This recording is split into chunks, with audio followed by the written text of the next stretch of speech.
Welcome to Season 2 of Voices of Value, a conversation between Peter Kakos and Rick Rushton, and their high-achieving guests from professional sport, Olympians, business leaders, and ordinary people with value hacks to share through simple life lessons. If you're keen to reach your next level personally and professionally, sit back and join the conversation with your hosts, Rick and Peter.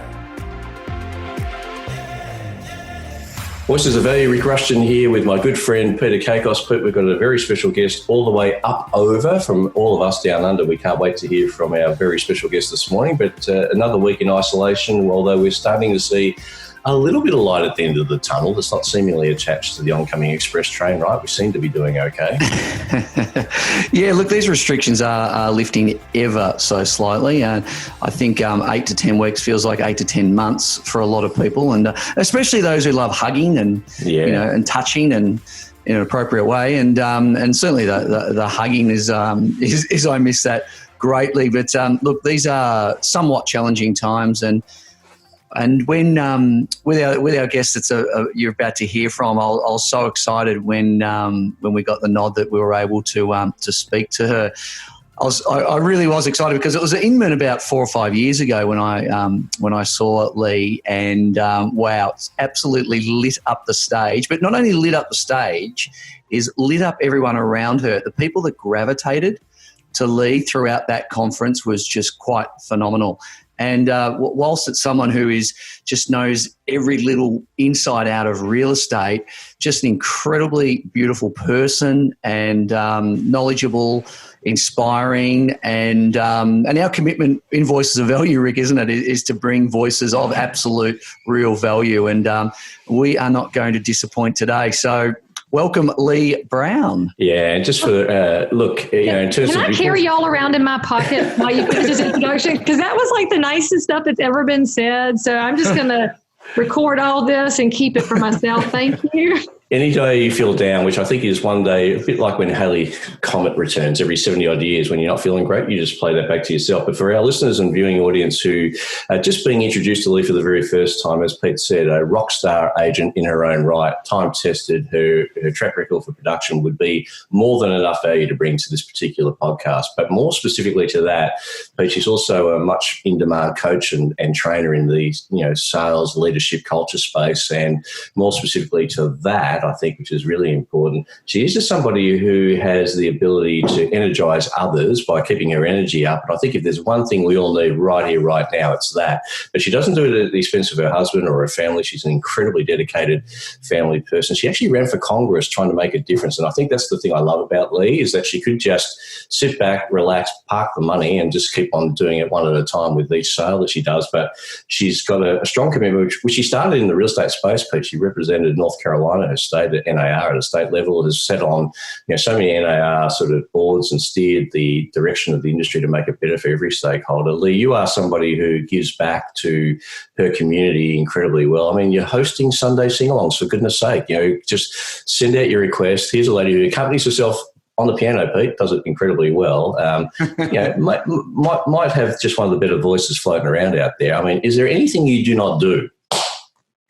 I do not do heights. And so when I climbed that stupid bridge in Auckland, I thought I was going to die, but we survived. But I don't even ride the Ferris wheel. I hold the bags and the drinks while everybody else rides it. So there you go.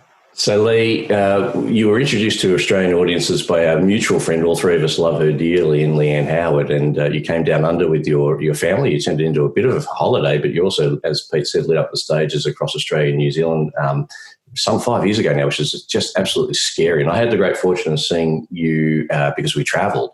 And I think, Pete, what we see with speakers and trainers, you see the person on the stage and then you see them in the hotel checking out, and you see, oh, that doesn't quite fit with the person I just heard an hour or two before on stage. But Leigh is just energy from the minute she wakes up. She's just like full on trying to energize others. We had some great chats about the political space. We may touch on that. I don't know. This could be where this interview we totally goes. should. I mean, Rick, let's just say what nobody else will say out loud. That's our trademark, Hey, but that rugby player was on that same speaking event with us, that Glenn dude, the real tall, handsome guy that y'all knew who he was, and I didn't have the foggiest idea.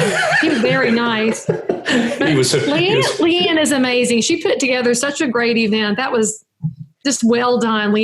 She's good people. I was excited to see her comment on your Facebook post. Well, that is great. So give our listeners a couple of understandings. Number one, what's your marketplace? What do you do? What's sort of happening for you in these challenging times right here, right now? And then we'll get into the real nitty-gritty of the interview. But just for those who don't know, where North Carolina is, don't really understand your marketplace, give us a bit of a snapshot. Well, North Carolina is south of New York City and north of Miami over on the East Coast. And we are Southern. Of course, we tried to start our own country and we did. It just didn't stick. So we definitely feel the people in Australia that have that urge to go do something that's their own way. But I've been a realtor for 20 years. I am a broker owner of an independent firm called One Community Real Estate that I started at the end of January this year, because what better time to start a company when a pandemic occurs? Why not? But I had been a RE/MAX broker owner for the first 20 years. I sold my shares to my partner so that I could become unaffiliated for a lot of reasons, mainly because I do so much training and instructing. I needed to be unaffiliated just to make life easier for people. Although when you have people like Leanne, she doesn't care what brand you are. She cares what value you bring. And that's just a unique gift in real estate. But I do still sell. I do still list properties. I am a ridiculously engaged volunteer because I am addicted to it. It will change your business forever. And I do really, really enjoy politics and staying involved, because one thing you learn is that when you start seeing the inner workings of things and you do the research, you can't unlearn that. So I'm definitely a lot of different irons in the fire. And I see that Rick's got his 2 books behind him. Y'all, if you haven't read Power of Connection, it's actually really good. I never read the red one, Connect, and hang on, my glasses back on. I was being vain. I hate wearing these glasses. Connect, Relate, Motivate. It's a CRM. Well, realtors do always ask what the best CRM is, don't they? It's like their number one question, looking for the white elephant. Thank you. So, yeah, and so your 2 books, let's give them a bit of a plug, and maybe you give them a plug. I was going to do it later, but you give them a plug because it makes sense that the author should do it. I'm just going to say we match. I've got 2 and you've got 2, and that makes 4 realtors. You can do math that's not percentages. But the third one is coming out here very soon. I finally got through some challenges with publishing and editing, and I pulled it back away from a publisher and I'm self-publishing again, because that's just a hot mess to navigate that world, and I ain't got the time to fool with it. So off we go. And I really love our people, Rick. I mean, you and Peter have already mentioned it. The challenge that realtors have had right now is they've lost their interconnective people-y time, the networking groups and the breakfast and the coffees and just the general hugging nature of our business. Every other small business is shut down too, but y'all are shut down from business and from being able to connect. And so it's a tricky time, and that's when we have to dig deep. And luckily that's what I enjoy doing. I like lifting people up, and that's why I started those Sunday afternoon hymn sings, frankly, because if I can't go to church, I have to make church where I am, and I may as well make it for somebody else, which is kind of what real estate's like. Good for you, MP. It's no surprise that Leigh changes her brand from a very well-known iconic real estate brand to her own brand, Community Real Estate, because she's got that sense of giving and she is a real contributor. And as we know, giving starts the receiving process, but it seems to fit like a value set with her brand as to who she is as a person. Wouldn't you agree? Well, I was asked why I didn't name it after myself, and I said that's not the point. I mean, for me, one of the issues we have in real estate is we do let our ego drive everything. And yes, it's worked for Keller Williams and it works for lots of big major brands, but it's not who I am.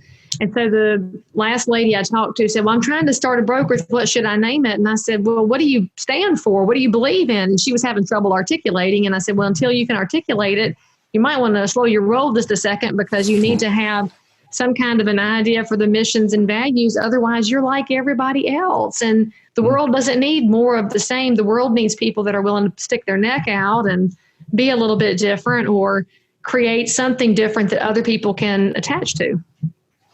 So, Leigh, let's dive right into the times we're in right now. And as I said in the in the outset, it's quite challenging times, shall we say, without getting into sort of the specifics of what COVID-19 is. And I know we've got our views on that. So let's get straight into how you're dealing with it and how you're encouraging others to deal with it and what you're basically seeing. Could you give us how you're actually adding value in your area and what you're basically finding out about yourself in these times?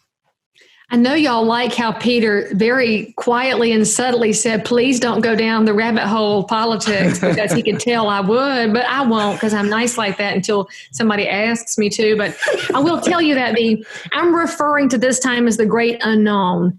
I refuse to call this the new normal because I will not wear a mask in public. I think it's bullshit what we're being told we have to do, that we're going to have to get vaccines. Like, it's just really weird. So I don't think this is normal. I think that we received a lot of information that's caused a lot of fear. And when you have fear, it stops your focus and it stops your ability to move forward.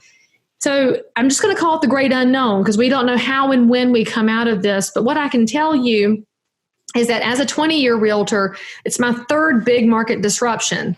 My first big disruption being 9/11.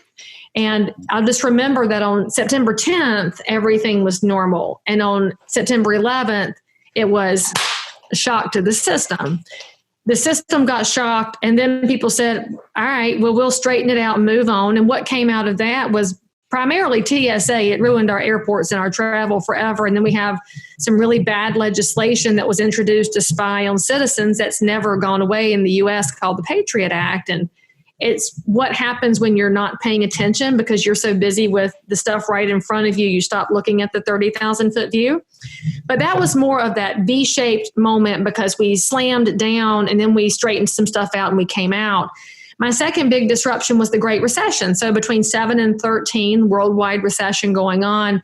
That one was more of a long, extended U-shape time, and that was a structural recession. So 9/11 was circumstantial. Something happened, attacked the markets recovered.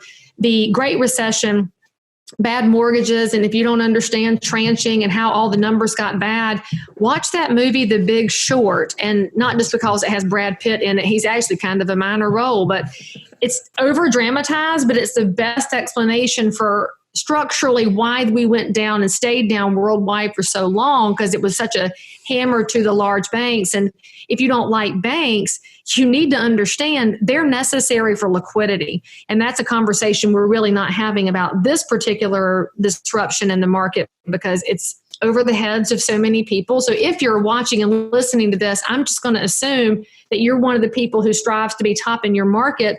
The average real estate professional doesn't go deeper with education, so they're not here with you. So you need to learn more so you can bring other people with you. So we came out of that one, and again, there's another side to it, right? So it was this shape, we still came out. And before we went into this particular time, this global pandemic, you had in the U.S. an inventory shortage. We were dealing with supply and demand issues already for about 2 years. And so that was the number one problem. And then suddenly it was, and we're all told to stay at home, shelter in place, don't leave your house. And the markets went mostly quiet. But the weird part is that it's very uneven because since our country is a federalist structure and we are a constitutional republic and not a democracy like Greece, then you've got different decision makers in different areas doing different things. So it's definitely not a level playing field for how real estate professionals are dealing with it. It's not the same thing for buyers and sellers in different parts of the U.S. But what we know is that it will end and there's another side to it. And so the biggest, I can't answer anything quickly, sorry. But the thing you know about disruptions in the market is they start, they sputter, they end, and then something different comes out of it. And the reason I point out how uneven the situation is right now with the economic turmoil throughout the world, it is very uneven. And when you have uneven economic climates, you have challenges to currency. And when you have challenges to currency and to economics, you have challenges to liquidity. That's what's going to be our issue. I think over the next 18 to 24 months is going to be dealing with the necessity of inflation and dealing with how people manage over the long term. So what I know is that we come through these, and I also know that there's two kinds of people in this world. There's the kind that when something happens and it's this, whether it's a death, it's a pregnancy, it's job loss, it's job gain, it's money gain, money loss, it's a global pandemic. They get consumed by their fear and they just stop and they say, screw it. I'm not going to shower. I'm not going to put on clothes. I'm going to lay on the couch in my yoga pants and eat junky food and stare at TikTok, which y'all, the Chinese on TikTok, get off that crap. Stare at Instagram. It's just owned by your social media overlords. And so stare at social media and they just lay there. And then eventually the other side happens and they have to wake up and come back out of that cocoon. And then they get all mad. Like, well, what happened in my business? Why aren't people calling me? Why isn't everything normal? Well, it's because you laid on your dead ass and did not try for 3 or 4 or 6 months. The other kind of person says, this is not what I asked for. It's not what I want.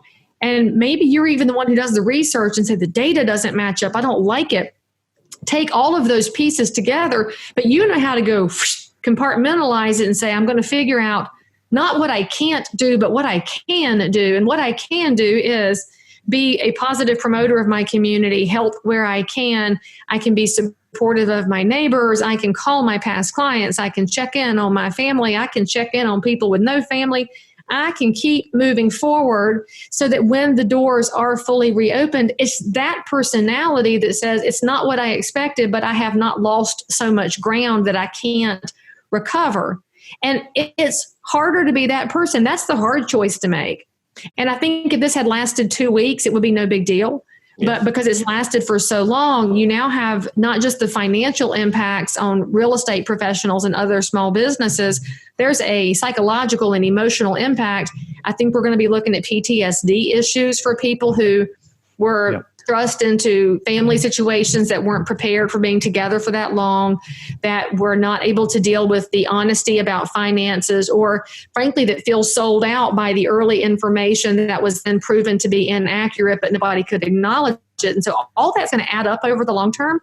But what I'll say is that the personality that figures out, I'm only going to look at what I can do. I'm looking over here. Nope, not looking at your negative stuff. They wind up okay. And that's a huge advantage in any marketplace. Well, I think, Leigh, we often talk about it here on this particular program, that mindset is really about making sure what you filter and allow in, as opposed to just being absolutely open to everything. And, my mentor and someone you respected as well, the late, great Jim Rohn, used to always talk about the personal philosophies like the set of the sail. We're all in the same storm, for goodness sake, but we're just in different boats and we're setting different sails.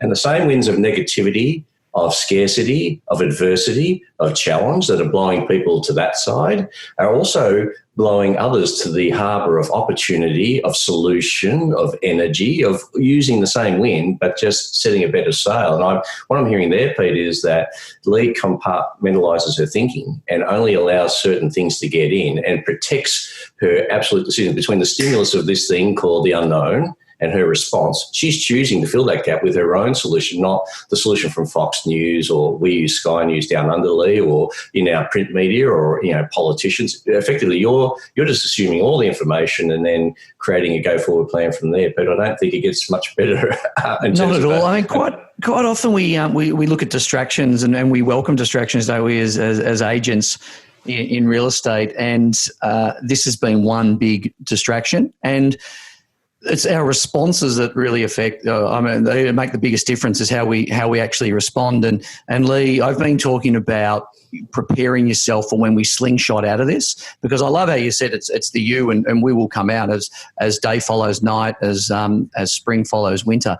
So we've got to work on ourselves and prepare ourselves and just getting ready for this.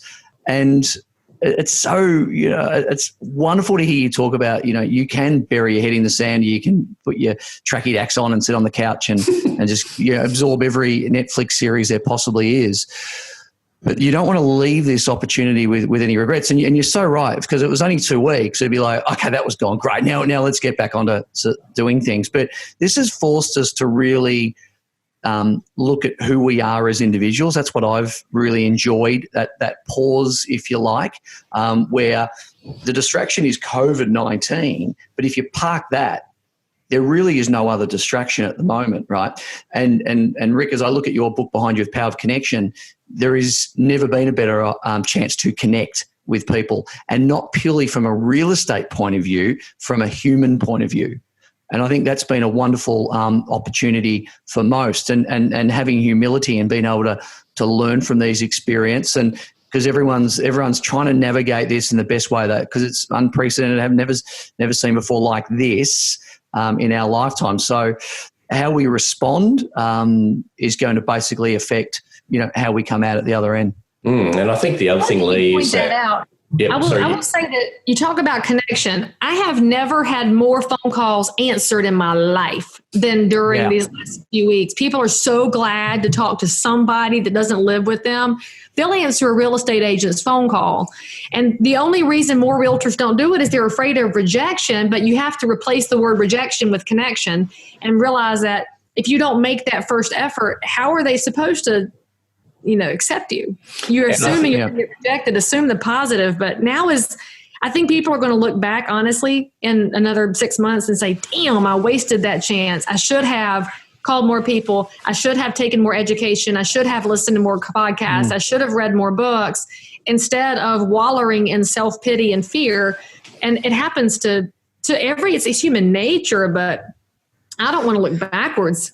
Leigh, it's interesting because I read a lot about you, and I hear people talk about you, and I know you're an incredible salesperson. But I've got to tell you that the reason you're such a great salesperson is you are so far deeper than that, and it's that you're getting deeper connections and looking at what you do for the community, what you do for humanity, what you do for those around you just speaks volumes.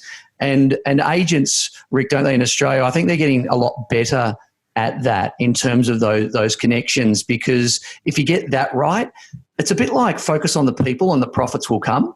If you focus on being a good human and humility and really connecting with your community, you're going to be a good salesperson because people are going to trust you, people are going to want to deal with you, and people are going to want to transact with you.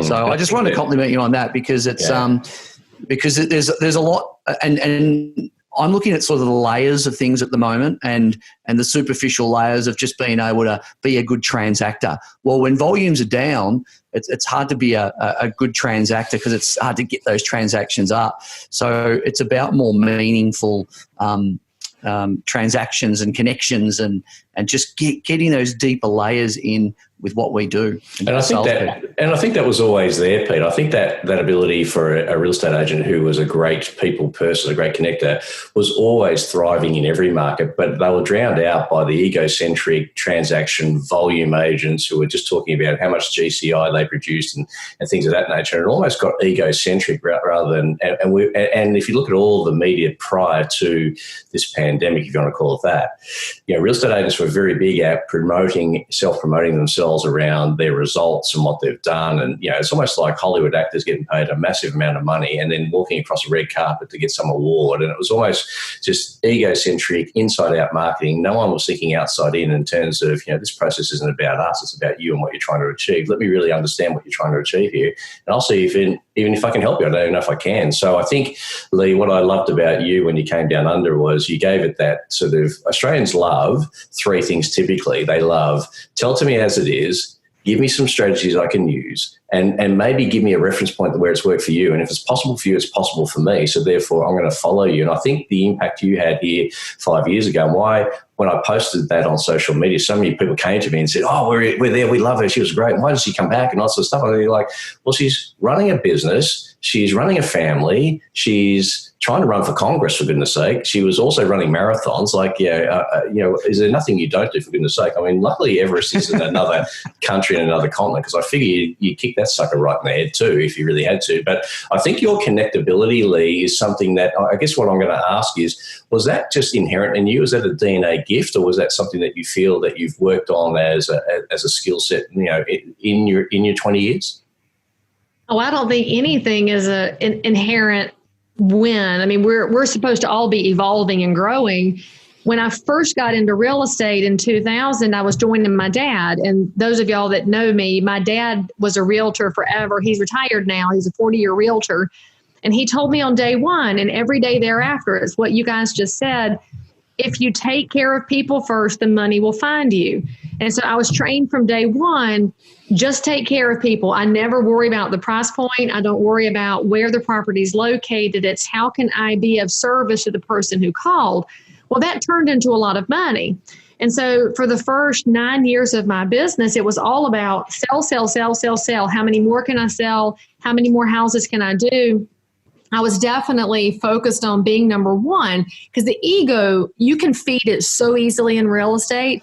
And there's definitely a part of the public that's drawn to that. They want that success. They love the confidence that comes from being successful. But by the time 07, 08, 09 had hit, I had to change my priorities because you can't win in a long-term structural recession being an ego person. That's not going to win with people who don't need your fake confidence. They need you to say, here's the truth and it's ugly and I'll help you any way that I can, but I can't predict the future.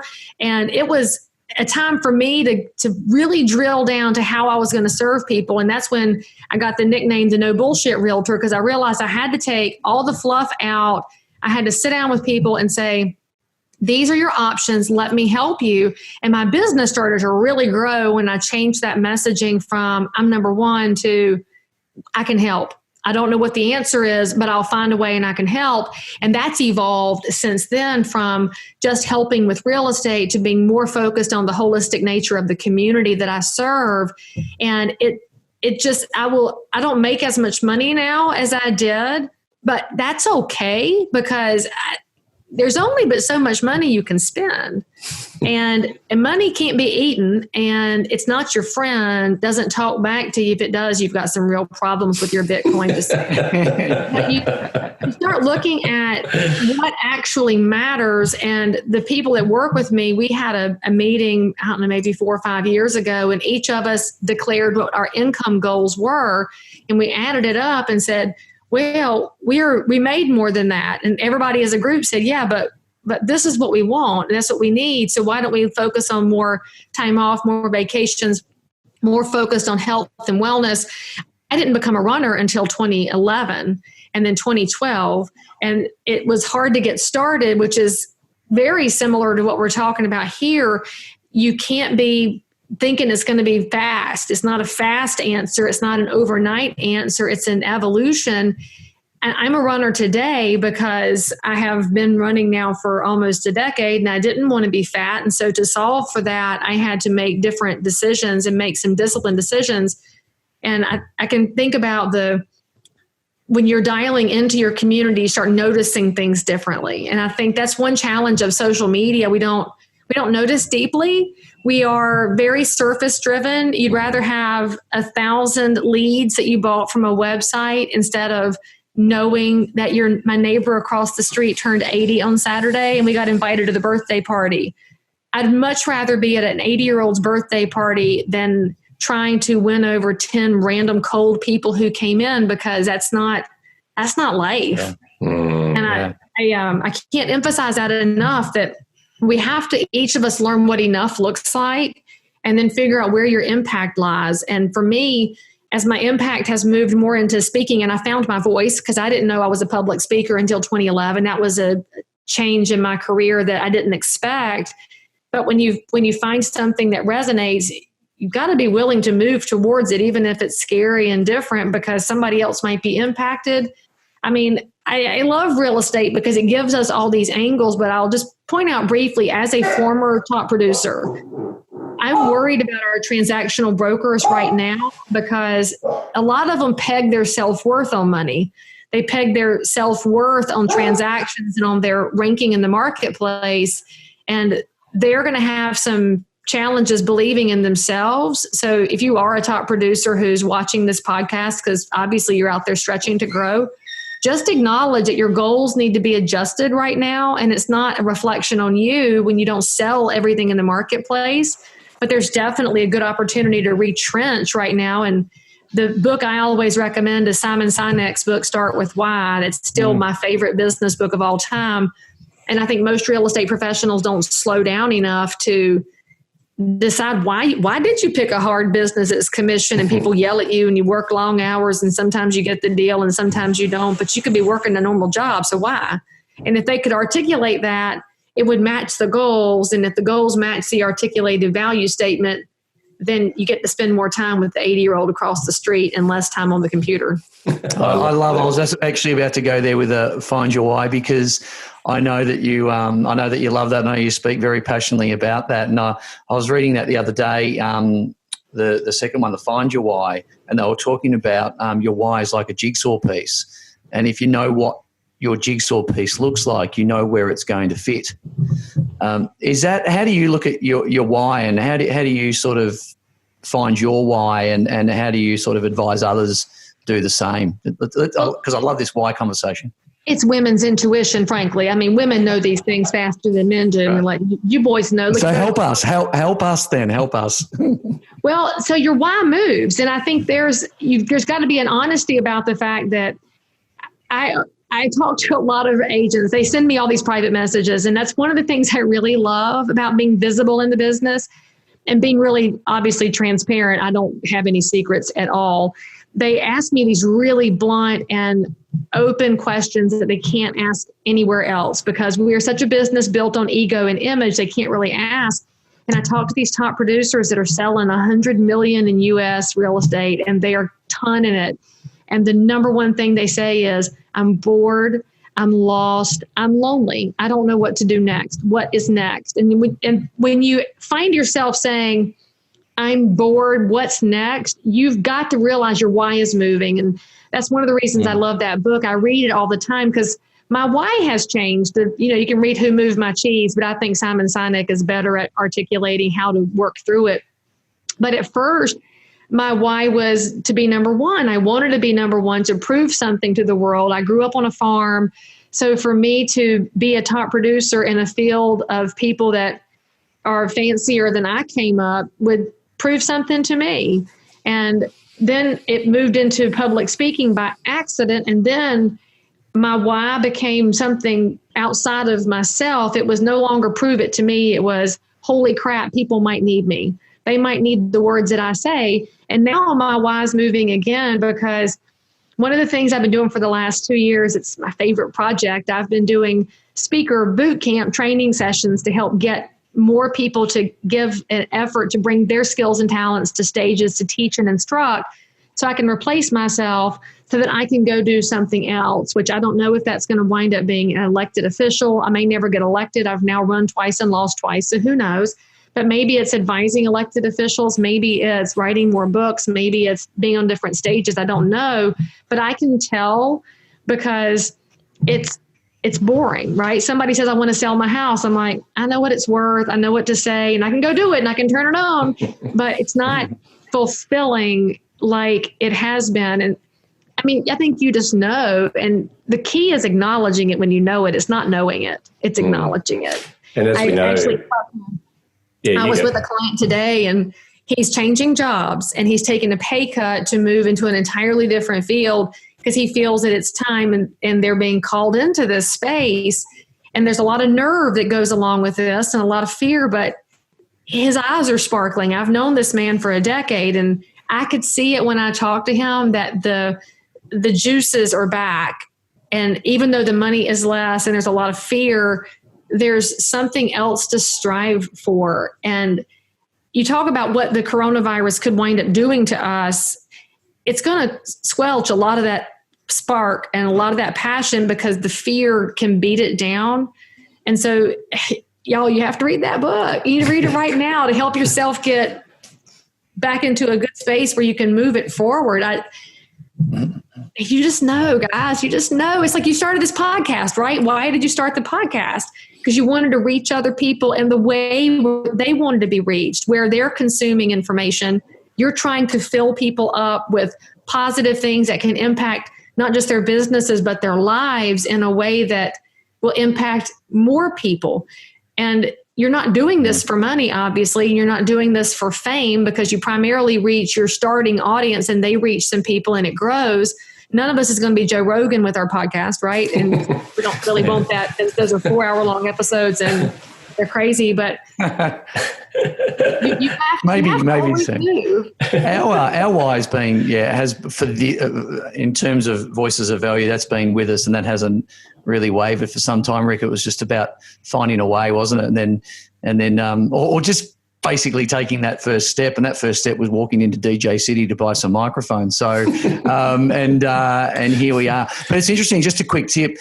If you're not a reader or anything like that, the number one tip that I can give people, and I've shouting from the rooftops at the moment, is get it on Audible, put it on 1.5 speed.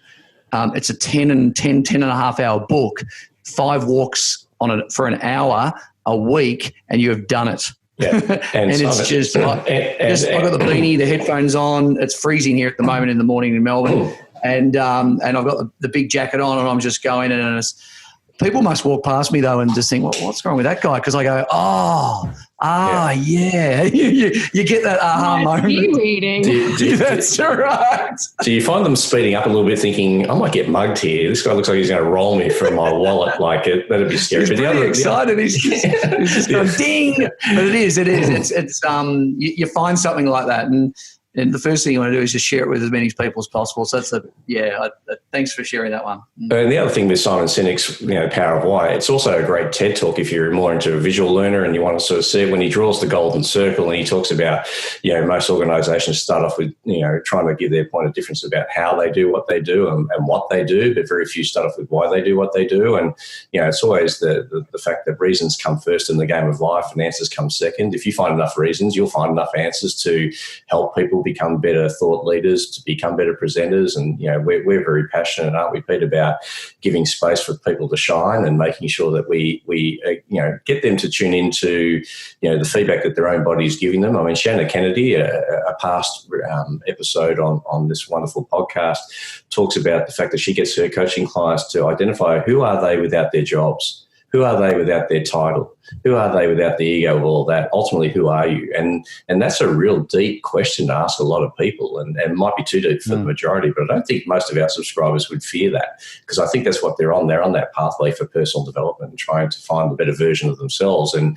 I think what you do, Leigh, which is really good, and as a way of maybe bringing this thing to a head, if you had some advice to give to leaders who have got to lead their teams out of this challenge at the moment, if you had to give some advice to producers who are in the, seemingly still yet to be able to shine, they're restricted to playing on one section of the field when they're used to playing in the whole field, what would be some advice you would give to leaders to lead their people better, to producers to produce better, for people just to be better in this situation? Because I agree with you, when I coach the agents I do across Australia, the number one thing they're telling me is that their prospecting time or lead generation time has kind of still stayed the same, but they're having far deeper conversations with fewer people, that seemingly, instead of having 20 connects over an hour period with 3-minute phone conversations, it's more like 3 connects for 20 minutes. What would be some of the things that you're finding and or that you would be really focusing on? I mean, clearly, gang, listening, watching. If you're watching, you're seeing the energy of this lady. If you're listening, you're hearing the energy in her voice. She's somebody who is passionate about what she does, and that has to influence people to a strong degree. I guess what I'm trying to do is give some people some structure around that, Leigh. What would you be giving as some golden rules, if you want to call them that, using the Simon Sinek sort of dialogue?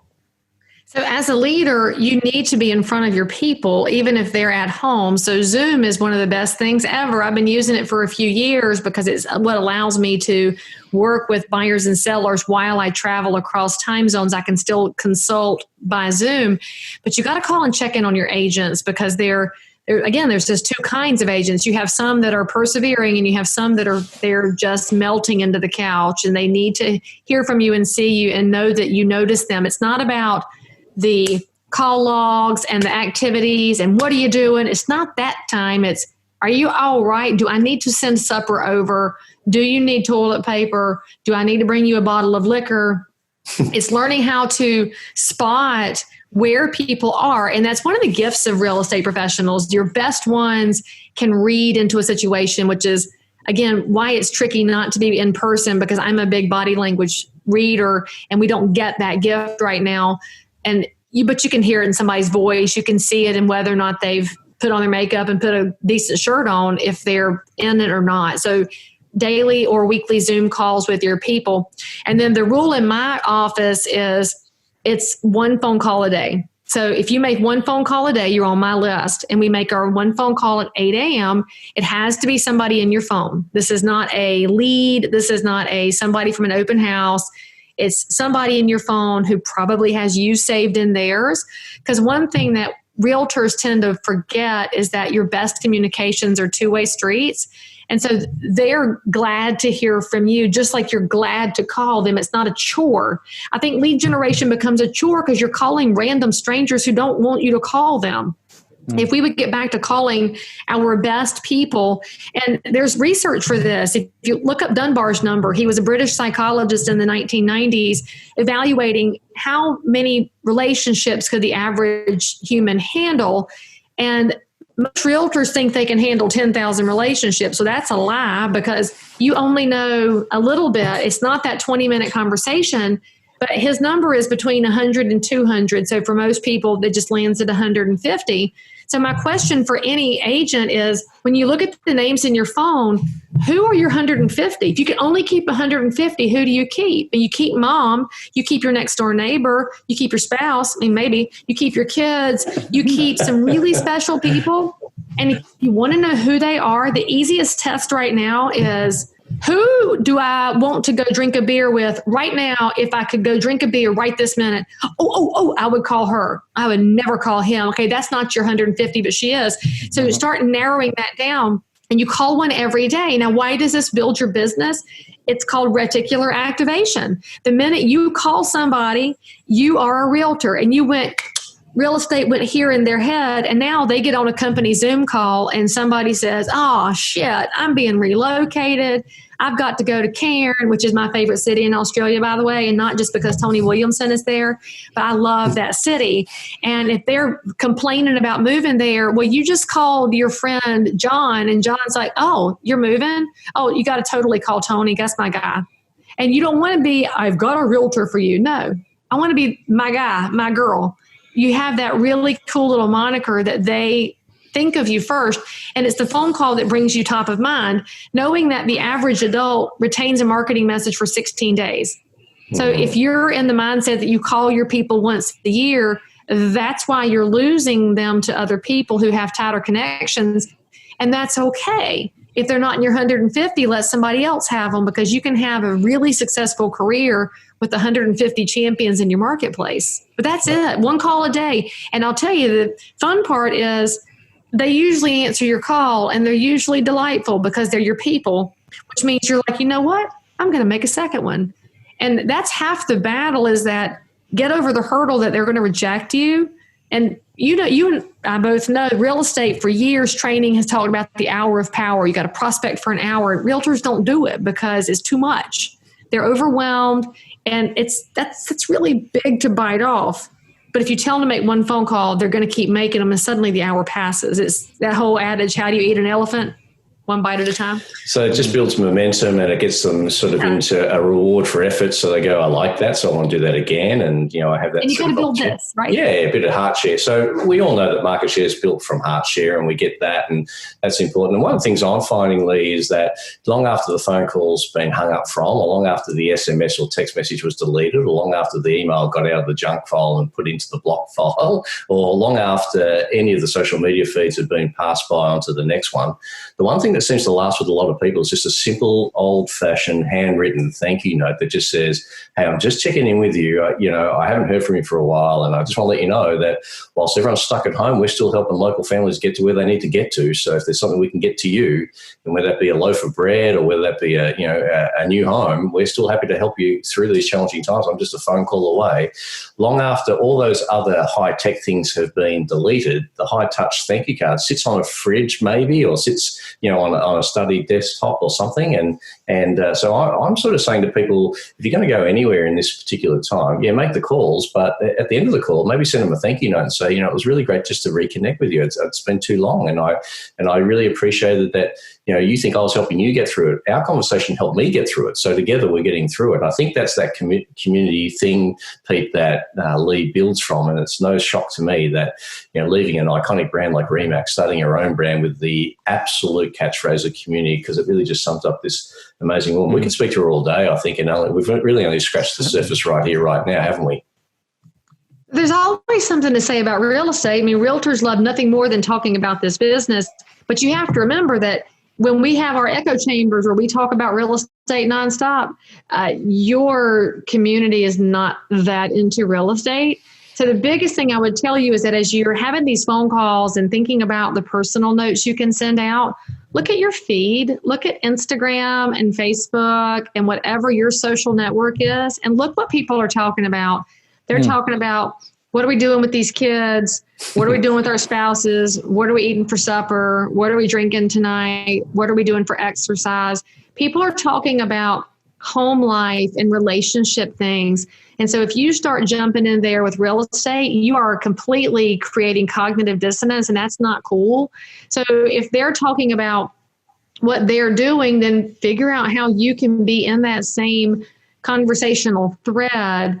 And that's reading your community, and it brings you business friends. I will tell you, I was mentioning in our pre-roll conversation, Rick was talking about the Sunday afternoon hymn sings that I've been doing. I miss going to church, and I've got my old gospel stuff, and I love playing the piano, and I'll just bust out and play and sing. And so we started doing this at 3:00 several weeks ago with my kids and my parents, and telling people to shout out what your favorite is, kind of like we used to do in the old church in the South in the long time ago. Just you'd have a hymn sing.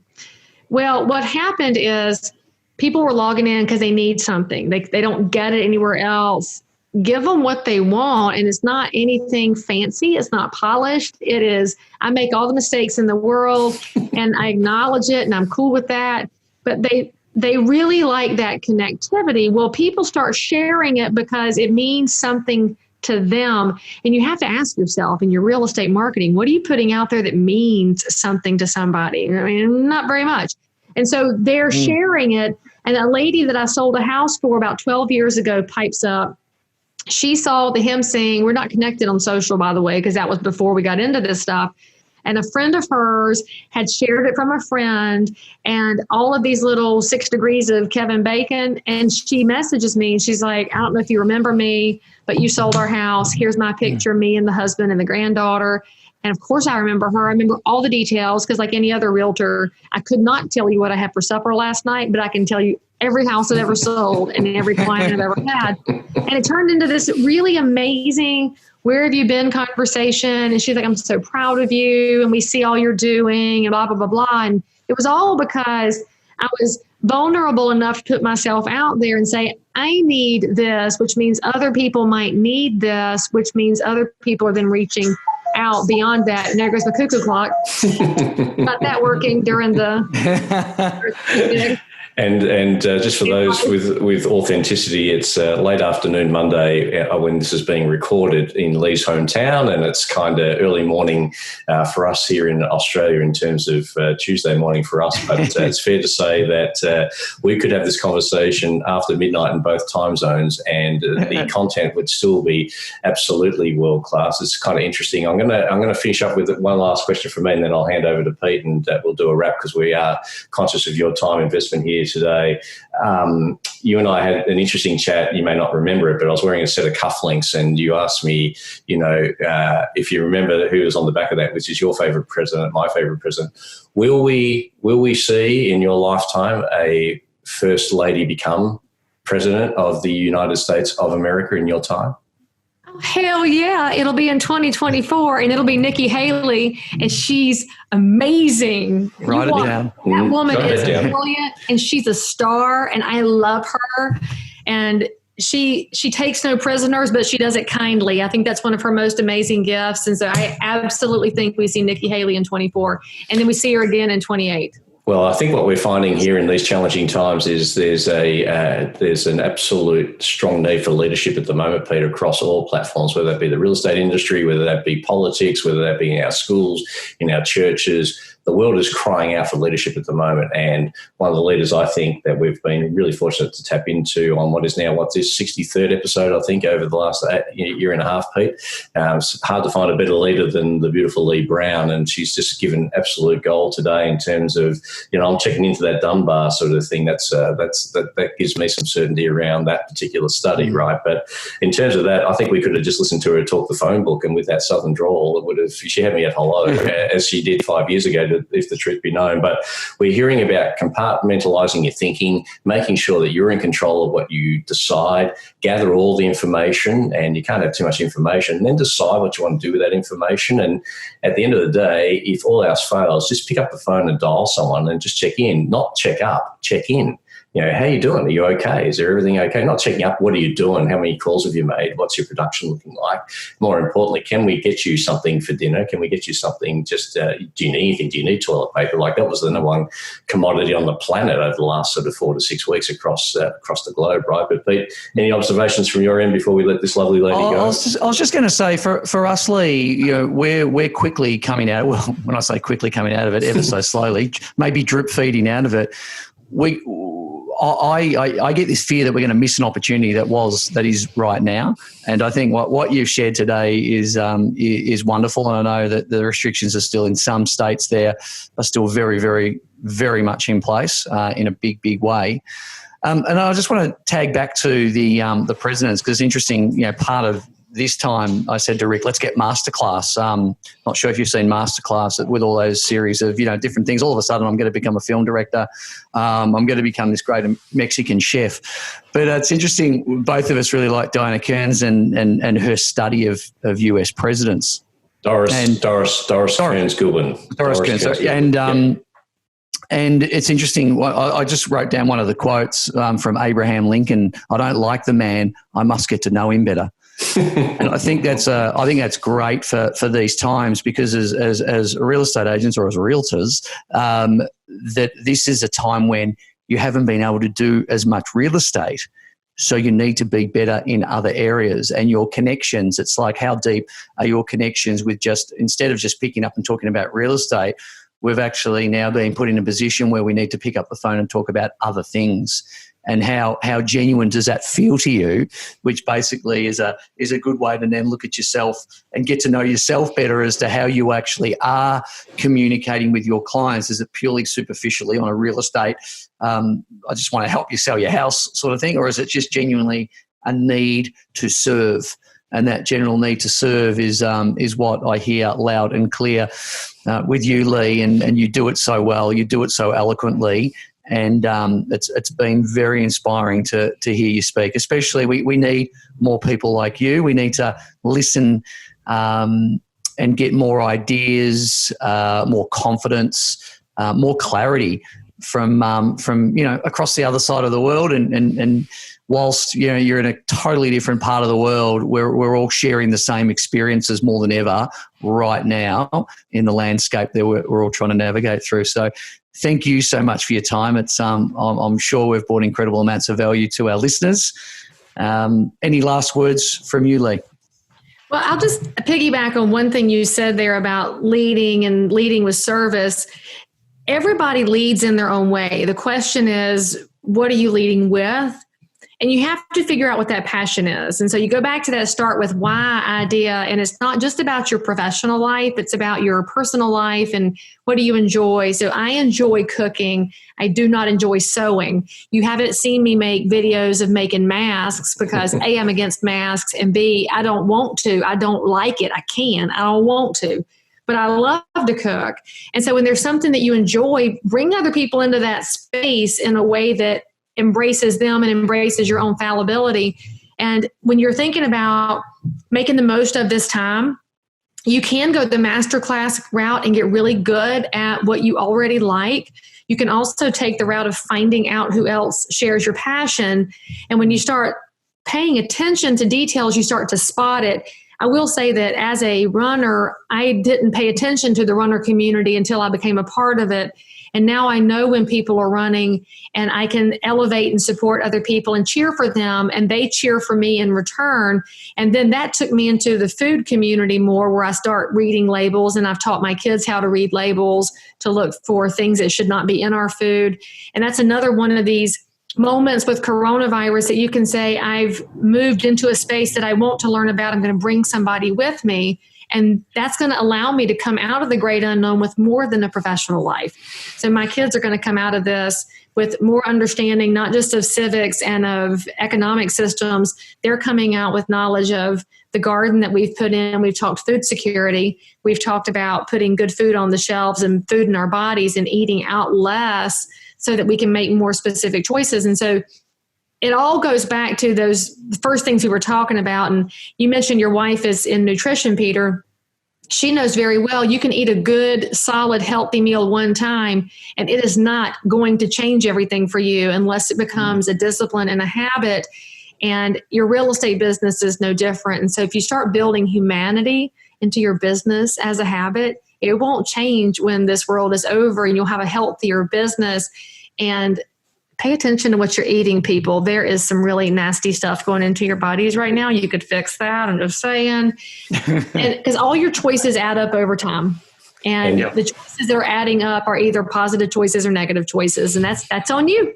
And don't forget that there's also the mental diet, what we allow to get inside our heads. And, part of that's that sort of filter process that we talked about right at the start when Pete mentions Doris Kearns Goodwin's book, Team of Rivals, one of the best sort of leadership books I've read. It's a great book. And she actually was at NAR. I can't remember the year, I'd be guessing, and I'd probably get it wrong, but I had that book beforehand and she signed it for me. It's one of my favourite sort of possessions because she's had the great fortune of being given all the journals and all the diaries of some great presidents over the journey, not just Abraham Lincoln, arguably one of the greatest of all time, if not the greatest American president of all time. But I love the fact that, Pete, in terms of that sort of situation there, it's a good way to probably segue out of this now.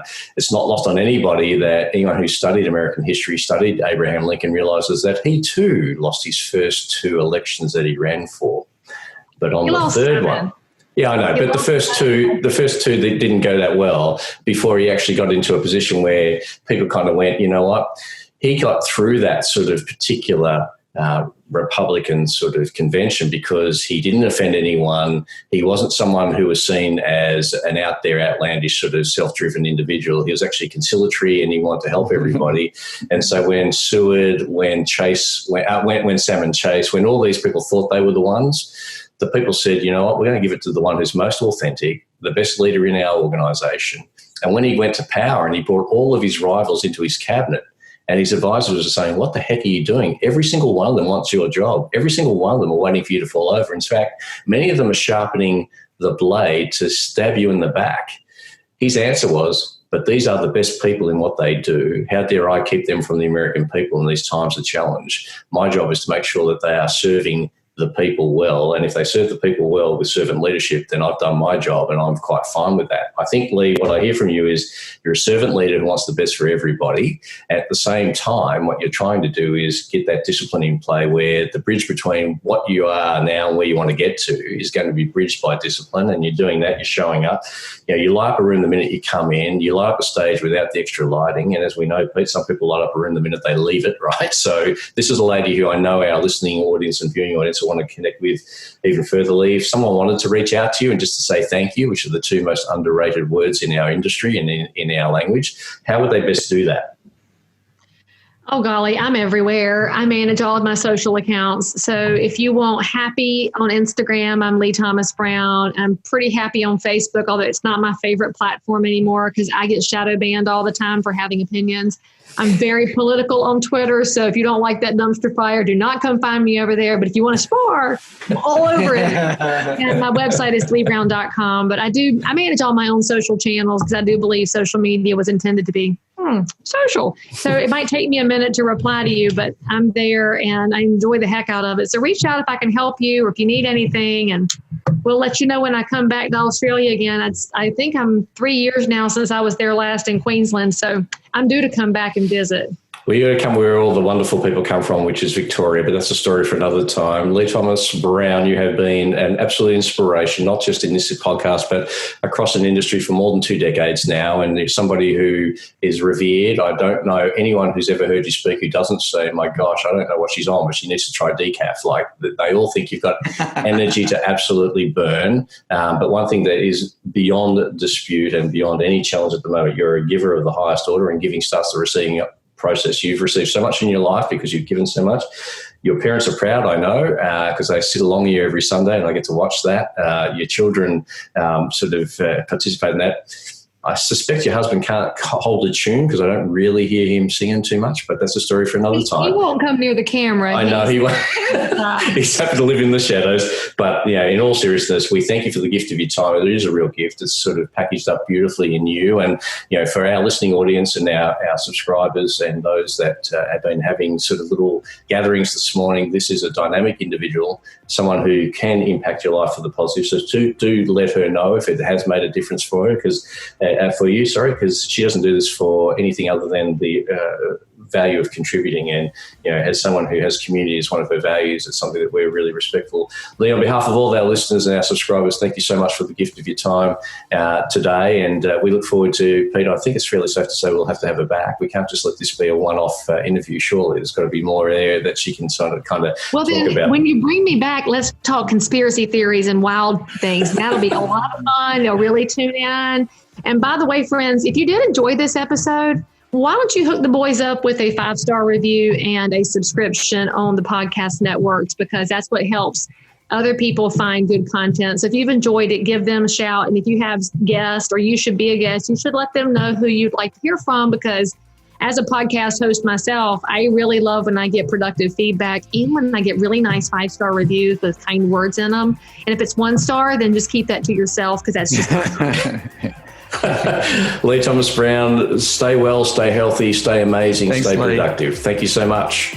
Thanks, guys. Thanks, Leigh. We trust you enjoyed listening to Voices of Value, a shared conversation between Rick Rushton, Peter Kakos, and their valued guests.